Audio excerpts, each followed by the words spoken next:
Welcome to the Truth and Dare podcast with Dr. Nandi Shareef, where we shine a light on how embracing everyday vulnerabilities helps us live fuller and more authentic lives. Tune into our podcast to hear how women practice accepting and loving the most vulnerable parts of themselves. And then stay for the pep talks about creating the space to do it yourself. Are you ready to jump into this episode, sis? Yes? All right? Then let's get it. Welcome to the Truth and Dare podcast. I'm your host, Dr. Nandi Shareef, and today we're talking about an important truth. You belong everywhere. I have the most amazing, incredible guest co-host. She's a multi-hyphenate, a creative and author of Street Speak, a book that showcases the power in street art to motivate, inspire, and ignite passion every day. She's a coach, and every single spring, she leads a group of Black women through a journey of transformation in Portugal called Workbreaker.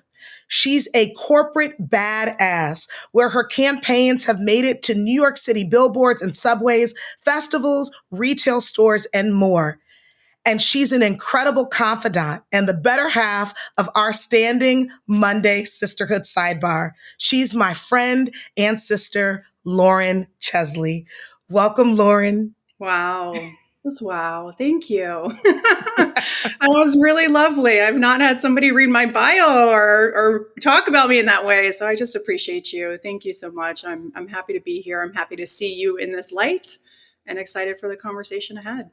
I remember in 2016 walking into a room in South Africa and seeing this incredibly beautiful, tall, powerful woman. And I'm like, who is this? I have to get to know her. And over a dinner later that night, she sat across the table from me. And for one of the first times in my life, I felt like I belonged truly, like she saw me, like she felt like I was genuinely a beautiful soul. Mm-hmm. So I want you to share with the sisters who are listening from around the world about how you've learned to create these experiences where women, men, pets, Ramsey, belong in your midst, and how you have chosen to inspire and encourage and believe and connect with people in such a way when they leave your presence, they know that they're important and valuable. Wow. Well, first and foremost, I think it's being with people in the sense of, I saw you, I was with you, I believed in you, I got to experience you. I saw you in a sisterhood circle in South Africa and was so inspired by you.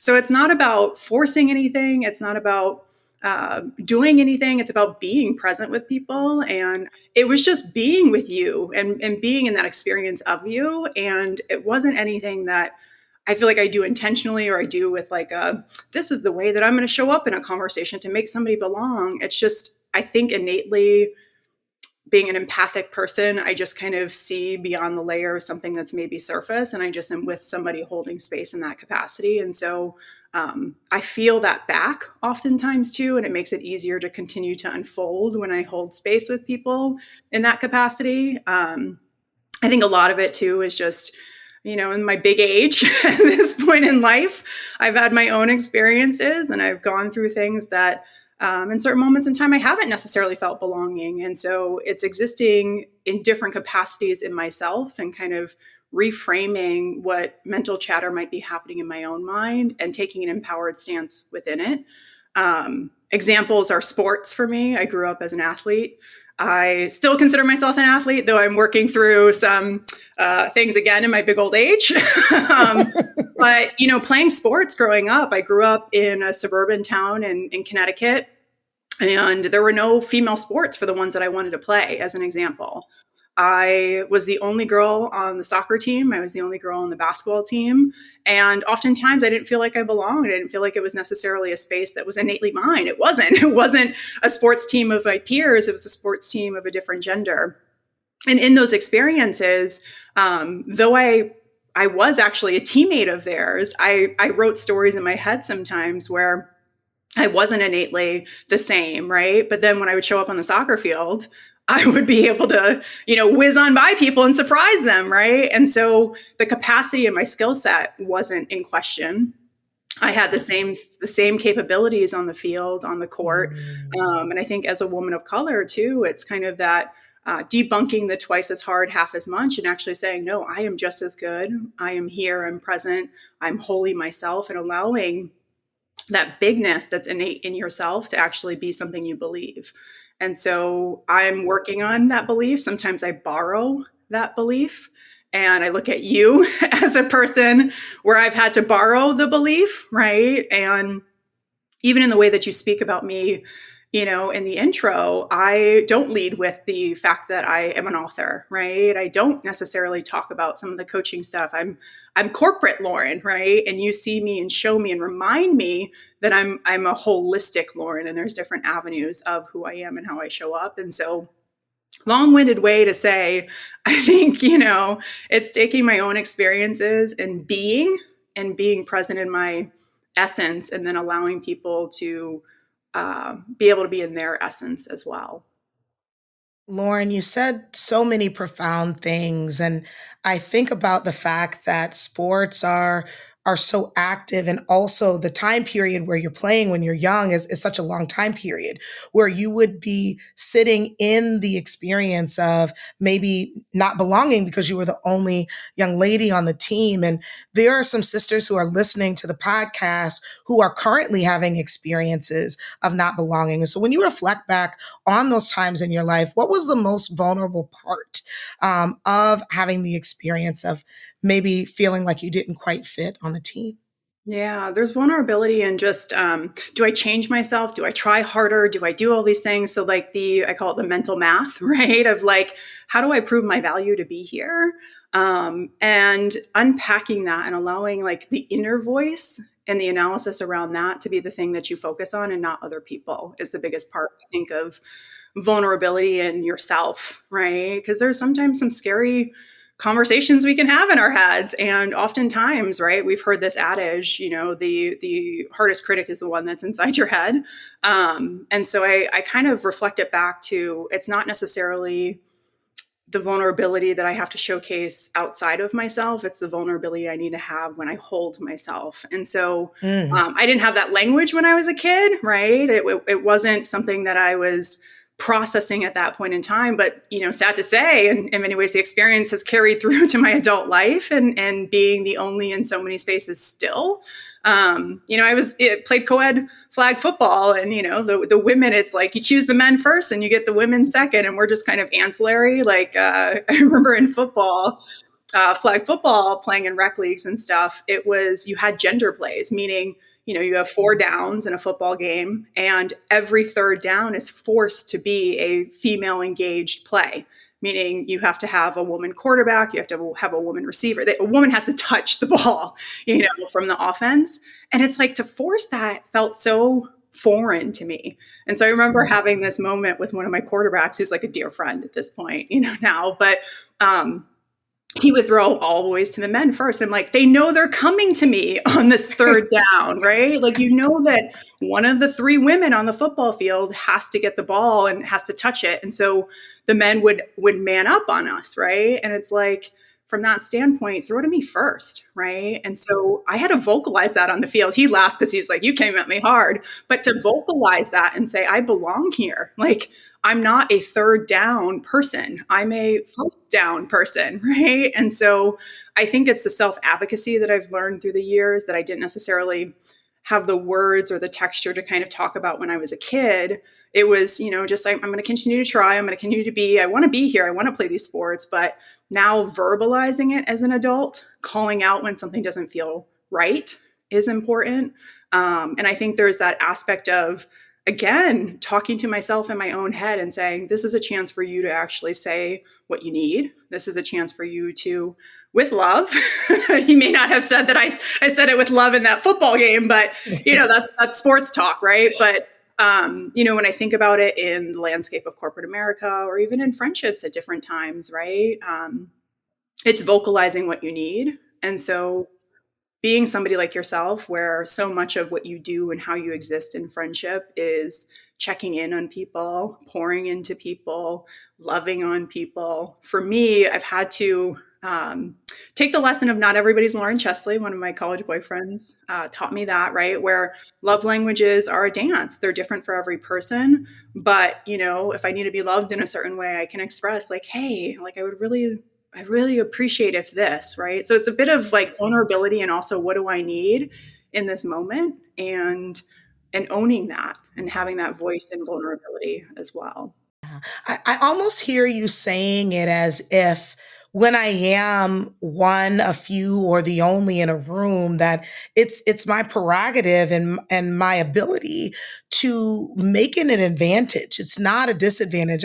Sisters, I hope you heard that soundbite around, I'm not a third down person. I'm a first down person. How many of us can say that in our lives right now, can find a place and space where we need to author that for ourselves and hold on to it?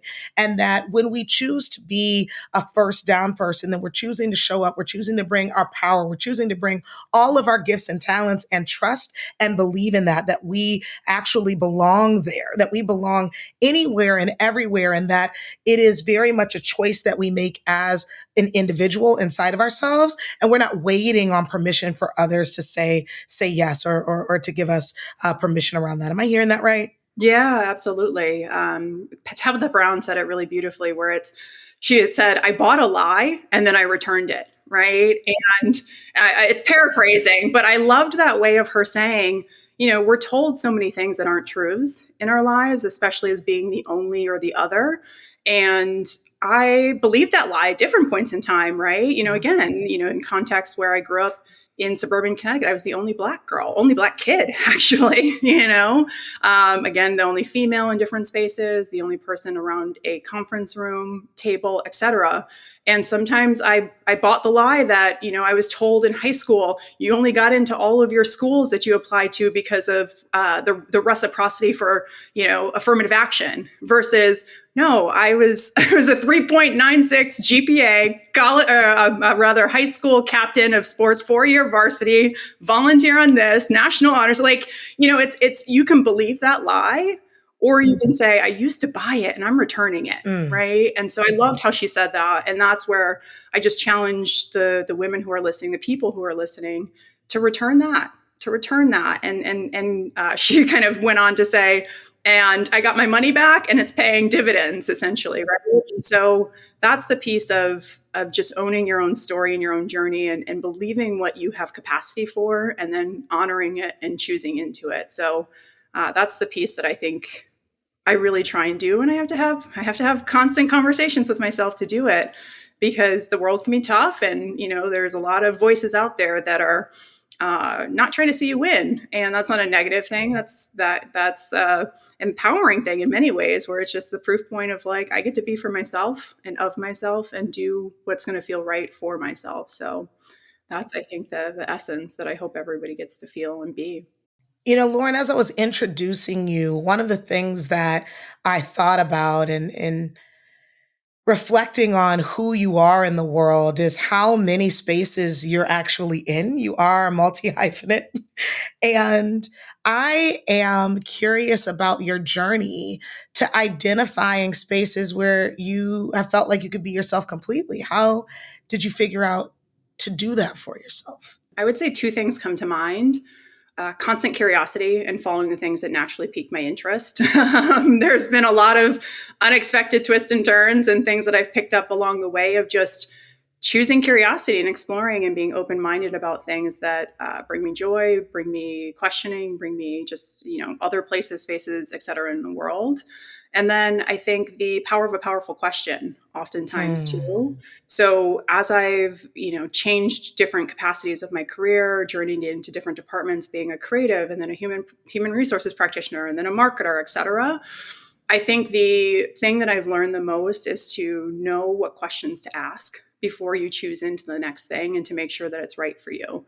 And so I think about that in a corporate context primarily, right? Oftentimes you find yourself trying to get the new job and you are interviewing, and that interviewer's job is to ask you a bunch of questions and to see if you're a right fit for a company and a context that they want to see you in. And I really, especially from a coaching capacity, talk to people about, you got to have questions too.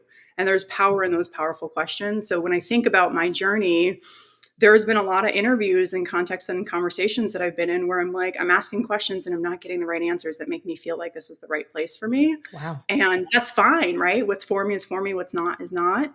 But I think the empowerment around, I'm going to ask the tough question, I want to hear the raw answer, and I want to be able to choose the next step that's going to feel the best for me. And so, yeah, powerful question and curiosity, I think, package up the two things that probably guide me the most in my career. The thing I'm working on is then following fear, I would sum it up as maybe too. The fact that I've journeyed into different aspects of my career, I've not had the hard skill sets all of the time, but I've believed in my soft skill sets, and fortunately had a lot of people that have often believed in my soft skill sets too. And so I've been able to try a lot of different things and give myself the grace of building the hard skills and knowing my soft skills will carry me along the way, right? Communication, the curiosity, the creativity, the cultivating relationships, all of that stuff.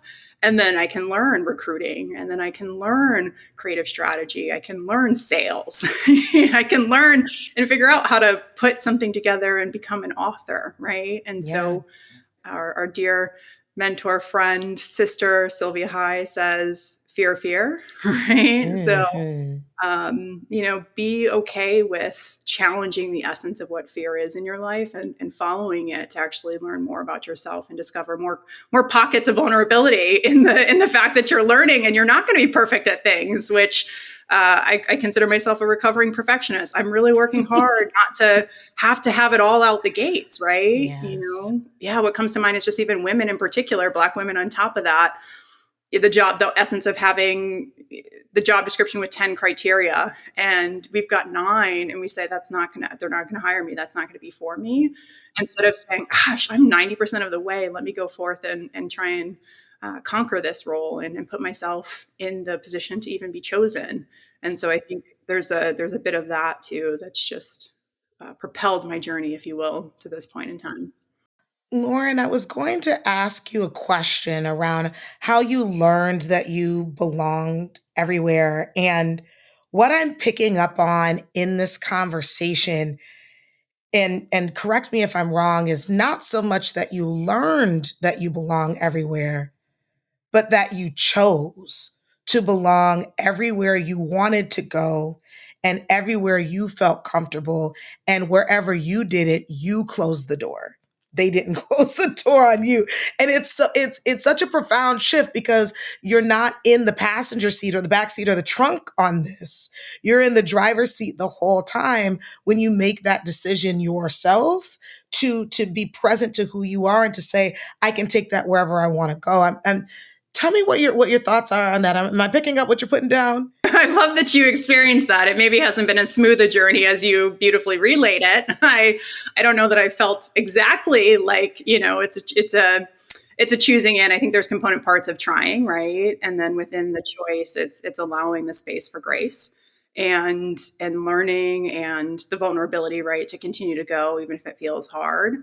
And so, I've definitely made the choice to go after things despite it not necessarily being the easiest or the thing that I've done.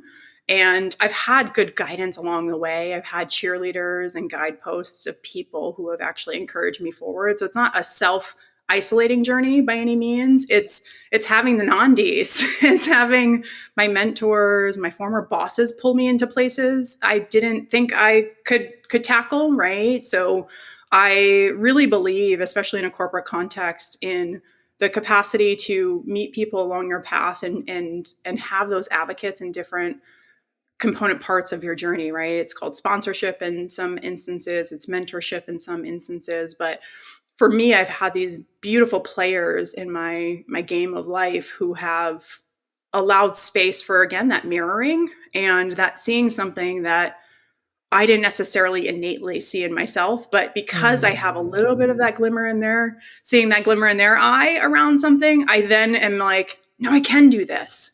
No, I should try this. No, this is something I'm also curious about, right? So the combination of the vulnerability of allowing that doubt that might creep up, right? And the fear, doubt, right? The doubt that creeps up.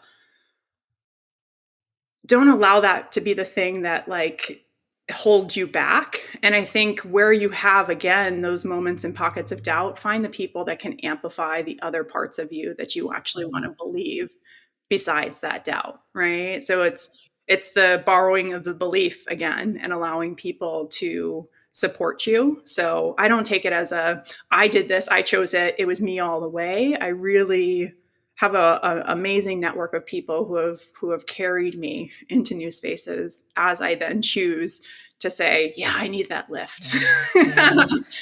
You kept saying your big old age. You're at an incredible point in your life and in your career where when you reflect on what you've done, there've been so many successes, so many achievements, so many accomplishments. It's hard to believe that there's any space that you haven't been in or that you wouldn't be welcome in or welcome yourself into, given who you are in the world. But I do want to know if there are any times when you still feel vulnerable, even though you know that you belong, but sometimes you still feel a little bit of that maybe phantom vulnerability. And what are your go-to methods for supporting yourself through it? Yeah, I do feel that. I feel that again when it's any of those spaces I haven't yet been entered into. It's like I have the soft skills, but the hard skills aren't there, and it's okay, right? But continue to go forward. I think that self care, right? That's oftentimes a phrase, if you will, that can be overused. And so it could be fluffy, it could be this, but for me, it's really understanding what are the things that are self supportive, what are the things that help fill my cup back up if I'm feeling a little bit depleted by, again, the narratives that are being negotiated in my head, or the energy that I maybe don't feel I have to tackle the next thing. So I call my Sundays, in particular Sunday sanctuaries. I really intentionally in that moment in my week, I church service, tuning in, going for walks or a workout, my farmer's market locally, like just getting nourishing food. I take a bath, like all of those things on Sunday. I really appreciate that tenderness that I have for myself to kind of choose myself on that day. And then another grounding thing for me is mindfulness Mondays, I call them, where I really enter into my Monday with the intention of what do I want to accomplish this week and how do I want to feel? And then I might have a question or something that's on my spirit that I might need informations or insight into, and I give it to God on those walks. And I have what I call divine downloads, where in those spaces where I'm walking, I'm able to get clarity, have the conversations in the vulnerability with God to even say like, hey, I'm struggling here. I need support here. Please illuminate the path forward here. And so between those 2 days, I think, it's a privilege to be able to, in many ways, be a single woman without children. So I can own my schedule in different ways. So I try and anchor myself in Sunday and Monday as a grounding for that. But outside of that, it's kind of we know ourselves the best. So go with what you need in the moment that you need it and actually own that thing that you need. So if it's, I need 5 minutes to meditate because I'm nervous going into this conversation. I need to call my friend Nandi because I'm not feeling great right now. I don't have the confidence. I need somebody to lean into for borrowed belief. Whatever that might be, I think it's just taking an inventory of the things that light you up, that fill up your cup, and then just making sure you carve out the intentional time for it. And you allow that tenderness for feeling all the feels, right? Letting the cries out, letting the laughs out, watching the, whatever TV, like taking the time out. I do device-free days. I try and, it used to be about 24 hours once a month. I try and fold it in more in terms of hours of the day or hours of the week. But it's such a beautiful thing, especially in our digital first world, to take a time out where I'm not answering people's text messages or answering the phone or being in email or distracting myself through social media. I need to sit with myself and have this time where I'm asking myself the tough questions, or I'm being in vulnerability with myself to know what I need to carry forward and what do I get to be able to be in this next space that I'm working to journey into.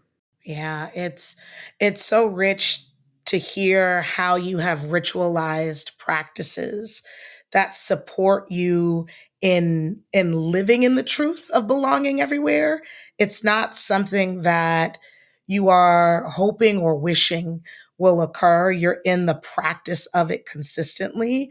I hear you being responsible and integrous around ensuring that it's possible for you. And I just think it's really profound. And it's an opportunity for us and all the rest of the sisters who are listening to hear that this isn't something that necessarily happens naturally.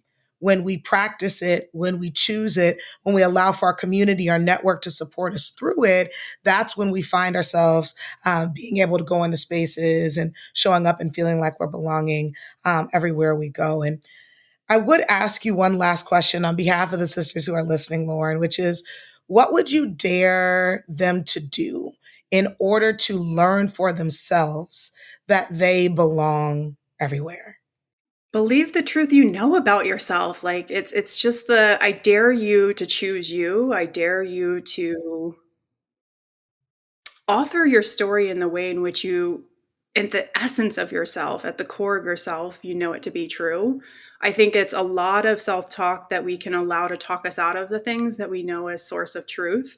And so I just dare you to get at that deepest level of yourself and align to that story, and not let any of the things that come up in context outside of yourself or inside of yourself to not have that happen, not have that version of you show up in the world. It deserves to get its airtime. It deserves to be celebrated. It deserves to be outside of yourself in a way in which you're proud of, excited for, continuing to lean into. So yeah, dare to be that version of yourself at your center and your core when you close your eyes at night, and believe it to be true and know it to be true, because it is true. Lauren, just thank you for the wisdom, for the insights. Thank you for saying yes to yourself, even when there may have been little young gentlemen in Connecticut who are looking to their left and their right and saying, well, what's going on here? Why is Lauren playing? And saying, well, Lauren is playing because she deserves to be here. You continue to play a big game. And it's remarkable to see you continue to conquer the things that are your heart's desires. And thank you for allowing me to bear witness to that. And look, sisters, if you want to bear witness to it too, I'm not just keeping it to myself. You can follow Lauren on Instagram at The Streets Speak and at Eyes of Elsie, spelled ELSY.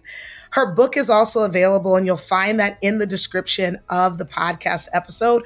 Go ahead and order the most beautiful coffee table book you've ever seen in your life. It is sitting on my coffee table right now, has been for years, Street Speak.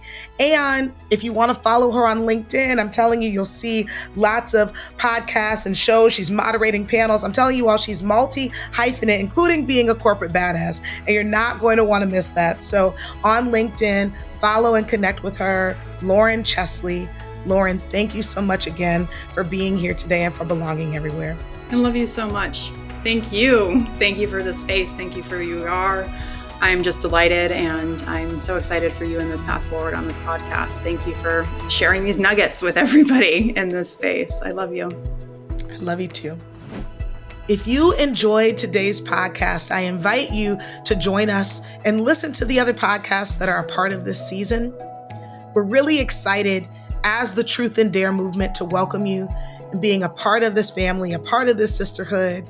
And if you're yearning for more real and authentic conversations, subscribe to the podcast.